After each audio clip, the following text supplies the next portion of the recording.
Los transformadores de potencia transforman la energía eléctrica de un nivel de tensión a otro, aumentando escalonadamente tensiones para minimizar las pérdidas de transmisión o reduciéndolas para distribución. Forman parte de los activos más valiosos de una compañía eléctrica. Fabricar un nuevo transformador y transportarlo a la planta supone unos costes importantes. No obstante, los daños causados por una avería en un transformador y la consiguiente pérdida de producción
aislamiento del transformador. Las averías del transformador causadas por estos esfuerzos pueden provocar explosiones, incendios y costosos efectos secundarios, tales como prolongados cortes causados por la limpieza y reparación de la planta, así como por los largos plazos de entrega de nuevos transformadores. Por lo tanto, las compañías eléctricas y los proveedores de servicios prueban los transformadores de potencia con el fin de evaluar su estado, programar los trabajos de mantenimiento y planificar su sustitución. Entre los métodos eléctricos más comunes están la medición de la resistencia de los devanados y la comprobación del cambiador de tomas, la medición de la relación de transformación y las mediciones de la capacitancia y factor de disipación o factor de potencia. La medición de la resistencia de los devanados y su comparación con las mediciones de fábrica permite identificar posibles daños en los devanados, por ejemplo, cortocircuitos en el devanado o problemas de contacto de los devanados, los cables o el cambiador de tomas.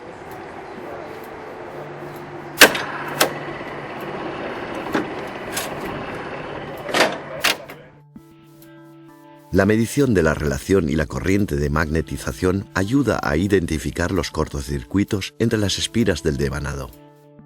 Las mediciones de la capacitancia y el factor de disipación o factor de potencia se llevan a cabo para evaluar el estado de las bornas del transformador. Después de una avería eléctrica, también puede verificarse la integridad de la geometría y el aislamiento del devanado utilizando avanzadas mediciones de diagnóstico como la impedancia de cortocircuito o reactancia de fuga y la respuesta en frecuencia de las pérdidas de dispersión, o medir el factor de potencia o factor de disipación en un rango de frecuencias. A través de los esfuerzos de medición y mantenimiento periódicos y de diagnóstico, las compañías eléctricas y los proveedores de servicios logran atender la creciente necesidad de un suministro eléctrico continuo y fiable.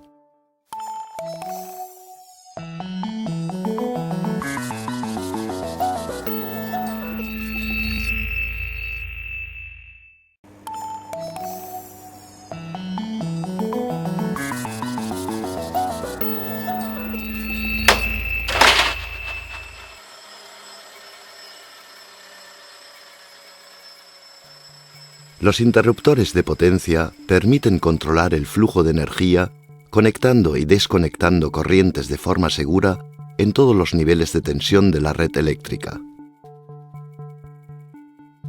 En la posición abierta, tienen que garantizar el aislamiento en la distancia de conmutación entre fases y a tierra. En la posición cerrada, tienen que permitir que fluya la energía con pérdidas mínimas. Tienen que ser capaces de interrumpir fiablemente corrientes de cortocircuito sin que ellos mismos o los equipos adyacentes sufran daños, incluso tras una prolongada inactividad. Se usan diferentes tecnologías para los interruptores de potencia, dependiendo del nivel de tensión, la aplicación y la antigüedad de su diseño. La interrupción de la corriente tiene lugar en las cámaras de corte que contienen aire, aceite, SF6 o vacío. Los interruptores de potencia pueden utilizar sistemas de contactos múltiples que constan de contactos principales y contactos de arco. Los contactos principales permiten que la corriente de funcionamiento fluya con pérdidas mínimas, mientras que los contactos de arco pueden cortar corrientes de cortocircuito con una mínima erosión por el arco. Por lo general, el elemento de corte se acciona mecánicamente mediante un sistema de energía almacenada. La energía que abre y cierra los contactos se almacena generalmente en un dispositivo o sistema de muelle, hidráulico o neumático. La energía almacenada se libera mediante una señal de comando de disparo o de cierre. La señal de comando activa las bobinas de disparo y de cierre, liberando el mecanismo de accionamiento para la operación de apertura y cierre. La cámara de corte y el accionamiento mecánico son los principales componentes sujetos a desgaste y envejecimiento. El estrés térmico de las corrientes de carga puede causar corrosión y oxidación, y la interrupción de corrientes de cortocircuito erosiona el sistema de contactos. Las tensiones medioambientales como la temperatura, la humedad o la contaminación afectan a las superficies de los cojinetes y articulaciones del accionamiento.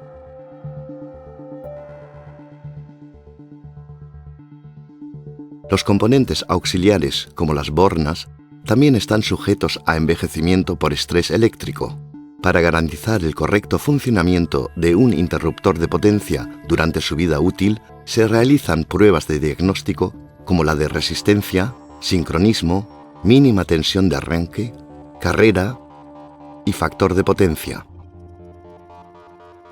Con objeto de lograr las mejores condiciones de seguridad para el técnico de pruebas, el interruptor de potencia debe estar conectado a tierra en ambos lados durante la mayor parte de estas pruebas. La primera prueba realizada generalmente en un interruptor de potencia es la de resistencia estática de contactos en la posición cerrada. La resistencia estática de contactos se determina mediante la inyección de una corriente continua alta mientras se mide la tensión, a través de un conjunto independiente de cables.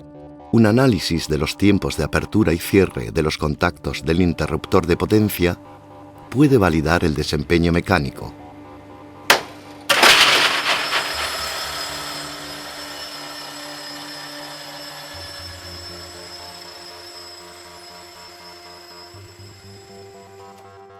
Las diferencias entre los contactos y fases individuales deben estar dentro de unos límites definidos. La comparación de estos resultados con los datos de fábrica o de mediciones anteriores puede revelar tendencias. El registro de las corrientes de la bobina de disparo y de cierre da una indicación de su estado mecánico y eléctrico, así como del estado de la palanca de desbloqueo. También suele medirse la tensión mínima, conocida como mínima tensión de arranque, necesaria para abrir y cerrar el interruptor de potencia para asegurarse de que todavía puede funcionar en caso de que la alimentación de corriente continua sea débil. Si el interruptor está equipado con un sistema de contactos múltiples, la medición de la resistencia dinámica durante la apertura y cierre indicará el desgaste del contacto de arco. Además, si se registra la curva de carrera del interruptor de potencia, se pueden evaluar parámetros mecánicos como la velocidad, la carrera total, la aceleración, la sobrecarrera y el rebote.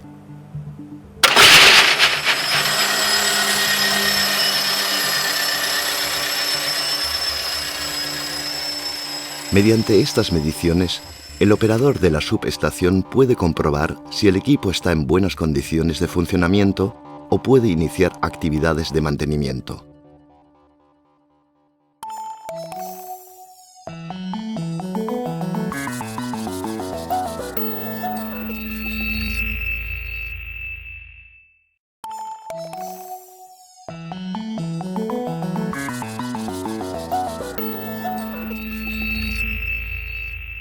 Los sistemas de protección y control deben integrarse correctamente para que una subestación o central eléctrica funcione de forma fiable. Todas las señales tienen que conectarse con la polaridad correcta, desde los transformadores de instrumentación a las unidades de automatización, contadores y relés de protección, y desde los contactos de disparo de los relés a los interruptores de potencia. Para garantizar el correcto funcionamiento del sistema de protección, se prueba cada uno de sus componentes, así como su interacción. Las múltiples funciones de la unidad CPC-100 permiten que se utilice para la puesta en servicio del sistema de protección, la identificación de fallas y la localización de problemas. Para garantizar la conexión correcta de los transformadores de corriente, se puede probar su relación y polaridad con la unidad CPC. Esto es especialmente importante al probar transformadores de corrientes con tomas. Con la medición de la curva de excitación, se garantiza que los circuitos de protección están conectados a un núcleo de protección del transformador de corriente. Se puede verificar la relación y polaridad de los transformadores de potencial o de tensión. La unidad CPC también puede medir la carga de los circuitos de los transformadores de instrumentación.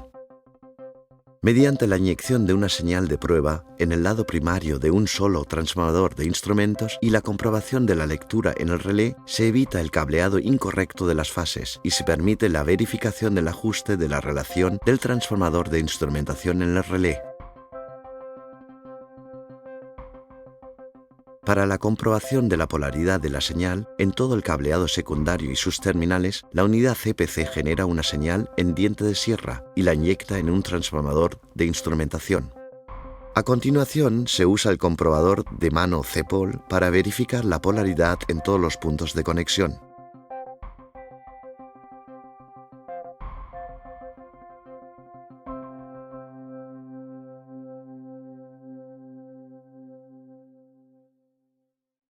Para verificar la conexión y funcionamiento de los relés de sobrecorriente, diferencial y de distancia, y para medir el tiempo de disparo total, incluida la respuesta del interruptor de potencia, la unidad CPC inyecta una corriente alta en el lado primario del transformador de corriente para simular una falla y hacer disparar el sistema de protección.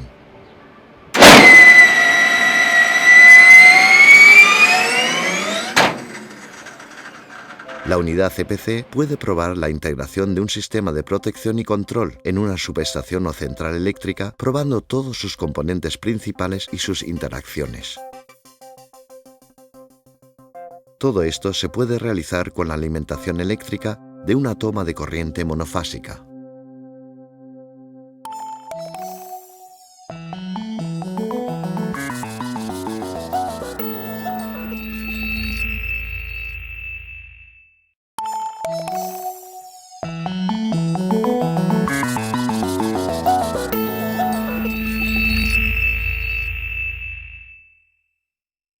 El objetivo de todo sistema de protección es el disparo seguro y selectivo. Los relés están conectados al lado secundario del transformador de corriente y solo pueden tomar decisiones de disparo o no disparo si la corriente de entrada es correcta. Garantizar esto es la tarea de los transformadores de corriente de protección, que deben ser capaces de transformar las corrientes que fluyen en generadores, transformadores de potencia o barras que van desde un pequeño porcentaje de la corriente nominal hasta varias veces su valor para las fallas de cortocircuito. La forma clásica de especificar un transformador de corriente de este tipo es definir la corriente máxima esperada que tendrá que conducir a través de su carga asociada con un error máximo admisible. La norma IEC especifica un error admisible como un múltiplo definido de la corriente nominal para una carga nominal. Por ejemplo, 5P20 significa que a 20 veces la corriente nominal, el transformador de corriente no debe producir un error superior al 5%. Para las clases C, K, T y X se utiliza un enfoque similar, calculando la tensión de terminal a partir de la curva de excitación del transformador de corriente y teniendo en cuenta su resistencia del devanado y la carga externa. Por ejemplo, la clase de protección C400 significa que para una carga de 4 ohmios y 20 veces la corriente nominal, el transformador de corriente no debe producir un error superior al 10%. Esto requiere altas tensiones de excitación, lo que se traduce en la necesidad de grandes núcleos de hierro. Por tanto, además de la relación, las características esenciales de un transformador de corriente de protección típico son su tensión de codo y la característica magnética, su resistencia del devanado y la relación entre su carga nominal y la carga real, ya que influye directamente en el desempeño de un transformador de corriente. Cuanto mayor sea la carga, menos corriente puede suministrar el transformador de corriente al relé de protección sin saturación. Las características magnéticas y la carga determinan el factor límite de la exactitud, o ALF, del transformador de corriente, de acuerdo con la norma IEC 61869-2. Los fabricantes verifican estos parámetros durante el diseño, la fabricación y las pruebas de aceptación. Después de la instalación in situ, las pruebas de puesta en servicio verifican que el transformador de corriente no haya sufrido daños durante el transporte y que las conexiones son correctas. El sistema de protección debe estar conectado al núcleo correcto, la toma correcta, en el caso de los transformadores de corriente con tomas, con la polaridad correcta. Se mide la carga para comprobar que está por debajo de la carga nominal. Estas mediciones, por lo general, se repiten cuando se vuelve a poner en servicio la planta, por ejemplo, después de una remodelación del sistema de control y protección. Para garantizar una protección confiable y una medición correcta, hay que probar el transformador de corriente en varias etapas de su ciclo de vida.